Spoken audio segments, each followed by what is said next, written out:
Salam sejahtera, selamat berjumpa kembali bersama Miss Irma dalam pelajaran kimia. Pada pertemuan 2 kali ini, kita akan melanjutkan materi kita. Materi yang akan kita pelajari tentang tata nama senyawa.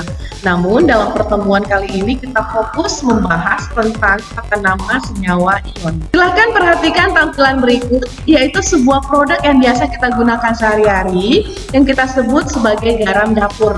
Nah, ternyata garam dapur ini merupakan nama komersial. Nama komersial tidak diatur dengan pasti, ya. Nama kimia yang sebenarnya itu diatur melalui sebuah lembaga internasional. Yang kita sebut lembaganya adalah IUPAC, yaitu International Union and Pure Applied Chemistry.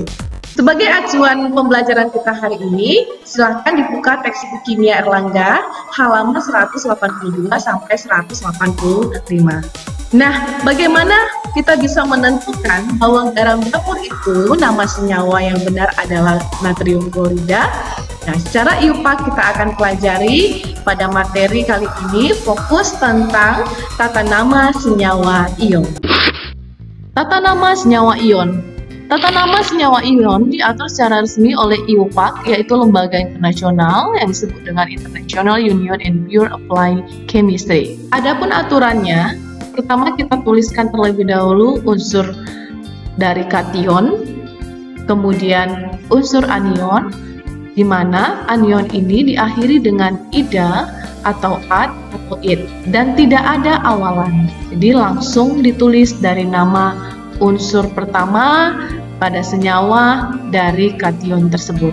Berikut adalah beberapa contoh kation dan anion yang ada di tabel yang Miss tampilkan. Kation terdiri dari bermuatan plus 1, plus 2, plus 3, dan plus 4. Kemudian anion dengan bermacam jenis anion. Silahkan diperhatikan. Hal yang penting untuk diingat adalah yang pertama, kation yang bermuatannya hanya 1. Nah, golongan 1A hanya plus 1 muatan atau biloxnya. Kemudian golongan 2A hanya plus 2, golongan 3A hanya plus 3. Contoh, magnesium dengan lambang Mg, bilox atau muatannya sama dengan plus 2 saja. Aluminium, Al, biloxnya hanya plus 3 saja. Kemudian kation yang muatannya lebih dari 1 macam, umumnya merupakan unsur-unsur transisi golongan 1B sampai 8B. Dan ada juga golongan 4A, yaitu timah dan timbang, Sn dan Pb. Ini memiliki bilox lebih dari 1. Contoh, besi memiliki bilox 2+ dan 3+, Fe2+ dan Fe3+. Mangan, Me2, Mn2+, Mn3+, dan Mn4+. Tata nama senyawa ion Miss bagi menjadi 3, yaitu yang pertama senyawa ion biner, yang kedua senyawa ion dengan kation lebih dari 1 bilox, yang ketiga senyawa ion poliatom. Kita bahas yang pertama senyawa ion biner, terdiri dari 2 jenis atom. Contohnya adalah di sini natrium klorida. Natrium klorida terdiri dari 2 atom, natrium dan klor. Namun ingat, tata caranya adalah kation yaitu natrium, klor anion ditambah ida di belakangnya, akhiran ida. Dan contoh berikutnya CaO, kalsium oksida. Kalsium adalah kation yang bermuatan plus 2, anionnya adalah oksigen yang berubah menjadi oksida. Kita sebut sebagai oksida dengan muatan 2-, sehingga membentuk CaO dengan nama senyawa yang benar berdasarkan IUPAC adalah kalsium oksida. Kemudian magnesium sulfida. Magnesium sulfida ini terdiri dari magnesium dan sulfur. Namun sulfur akhirannya diganti menjadi ida. Yang kedua, senyawa ion dengan kation lebih dari 1 bilox atau muatan. Cara penamaannya, kation, unsur dari kation, kemudian kita tulis dalam kurung bilox menggunakan angka Romawi. Bilox dari kation tersebut. Kemudian disusul dengan anion. Contoh, FeO. Lebih dahulu kita tentukan bilox dari besi yang merupakan kationnya, ya. Bilox dari besi pada senyawa ini adalah +2. Oksigen -2, ingat senyawa yang netral, total biloxnya sama dengan 0, sehingga +2 dan -2. Maka penamaannya, kita tulis nama dari Fe adalah besi, kemudian biloxnya tadi 2, tulis dalam kurung angka Romawi 2, kemudian perhatikan ini oksigen, kita ganti oksigen ujungnya menjadi oksida. Contoh kedua adalah Fe2O3. Apa nama senyawanya? Nah, kita tentukan terlebih dahulu bilox dari besi pada senyawa tersebut. Kita hitung berdasarkan materi yang sudah kita pelajari sebelumnya, diperolehlah besi dari senyawa tersebut +3. Bilox dari besinya adalah +3. Maka kita tulis berdasarkan aturan tadi, Fe merupakan besi, kemudian biloxnya +3, 3 Romawi, dilanjutkan dengan oksigen, kita ganti akhirannya jadi oksida. Kemudian contoh ketiga, minta kalian menentukan nama senyawa dari dua senyawa ion berikut ini. Ya, berdasarkan acuan contoh yang barusan dijelaskan. Silakan dikerjakan. Kita lanjut tata nama berikutnya, yaitu senyawa ion poliatom, yaitu terdiri lebih dari 2 jenis atom. Dalam hal ini penting diingat bahwa anion poliatom yang mengandung unsur oksigen, kita sebut oksoanion, diberi nama dengan akhiran -at ataupun -it. Akhiran -at digunakan untuk anion poliatom yang memiliki jumlah atom oksigen yang lebih banyak. Jumlah atom oksigen yang lebih sedikit, kita tulis akhirannya dengan -it. Itu perbedaannya. Nah, penjelasan tentang anion poliatom di sini Miss berikan contoh, yaitu CN-. CN- ini jenis anion poliatom, kita sebut ion cyanida, OH- ion hidroksida, dan lain-lain. Masih berkaitan dengan anion poliatom yang kita sebut anion okso atau oksoanion, di mana anion yang mengandung oksigen.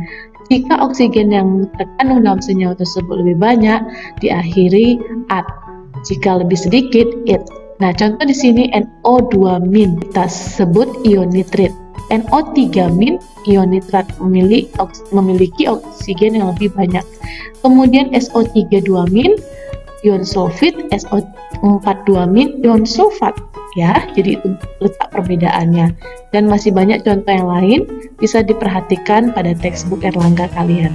Tata nama penulisan untuk anion poliatom, ya, dengan tata nama yang masih relatif sama, yaitu dengan menuliskan nama unsur kationnya dan dilanjutkan dengan anion poliatomnya, ya. Nah, jika kationnya memiliki bilox dari satu macam, tetap ditulis huruf Romawi dari bilox kation tersebut. Ini Miss tampilkan contoh yang pertama, yaitu MgNO3 2 kali. Menentukan rumus kimia kita sudah pelajari minggu lalu, ya. Mg ini memiliki bilox hanya satu, yaitu 2+, dan NO3 ini kita sebut nitrat. Nah, sehingga tinggal kita tuliskan magnesium nitrat. Contoh kedua yaitu Al2SO3, aluminium sulfit. Perhatikan, aluminium memiliki bilox hanya satu, yaitu 3+ atau +3. SO3 bukan sulfat tapi sulfit. Nah, memiliki muatan atau bilox 2-, sehingga untuk menulis namanya yaitu aluminium sulfit. Contoh berikutnya, contoh ketiga, yaitu tentukan nama senyawa dari FeSO4 3 kali, Fe2SO4 3 kali. Perhatikan, jika kationnya memiliki bilox lebih dari satu macam, maka tahapan yang pertama kita lakukan adalah menghitung bilox dari Fe tersebut. Oke, berdasarkan senyawa ini, maka langsung dapat kita peroleh. Ingat kali silang yang bisa ajarkan, maka Fe-nya adalah 3+, sehingga tulis nama senyawanya yaitu besi 3 Romawi sulfat. Contoh berikutnya, contoh yang keempat, di sini dengan soal yang disebalikkan, kalian menentukan rumus kimia dari nama senyawa yang diketahui. Perhatikan terlebih dahulu bilox ini tembaga, berarti dia memiliki lebih dari satu bilox. Berarti ada 2 muatannya, 2+, sulfat tadi 2-, karena dia sama, maka tinggal kita tulis rumusnya adalah CuSO4. dengan nilai muatan yang sama ya. Kemudian contoh yang kelima, ini silahkan tentukan rumus kimia dari kalium dikromat. Untuk soal nomor 5 ini sebagai penugasan bagi kalian. Silahkan dikerjakan. Untuk rumus kimia dari dikromat, silahkan perhatikan pada textbook yang ada di tabel. Berdasarkan pembelajaran ini, maka kita simpulkan untuk tata nama senyawa ion harus diingat jika kation yang biloxnya hanya satu, maka cukup menulis nama dari kation, kemudian dilanjutkan dengan anion dengan akhiran ida atau at atau it sesuai dengan rumus kimia. Jika tata nama kation yang biloxnya lebih dari satu macam, maka penulisannya nama dari kation dilanjut dengan jumlah dari bilox dengan angka Romawi, bilox dari kation, dilanjut dengan anion dengan akhiran ida, at atau it. Nah, untuk mendukung penamaan yang benar dan kalian dengan mudah dapat menjawab tata nama dengan tepat, memang harus wajib menghafal nama kation dan anion atau anion poliatom. Nah, dalam materi kali ini, Miss akan memberikan penugasan untuk menghafal nama kation dan anion. Nanti kalian bisa baca secara rinci di Edmodo. Nah, demikianlah pembahasan materi kita hari ini. Jika ada bagian yang masih belum dipahami, silakan hubungi Miss Irma secara personal via WA. Silakan lanjut mengerjakan latihan pada Edmodo dan kumpulkan tepat waktu. Materi kita minggu depan yaitu tentang tata nama senyawa kovalen dan tata nama hidrat. Baiklah nak, tetap semangat belajar, penuh semangat, dan jaga kesehatan. Sampai jumpa di pertemuan selanjutnya. Bye!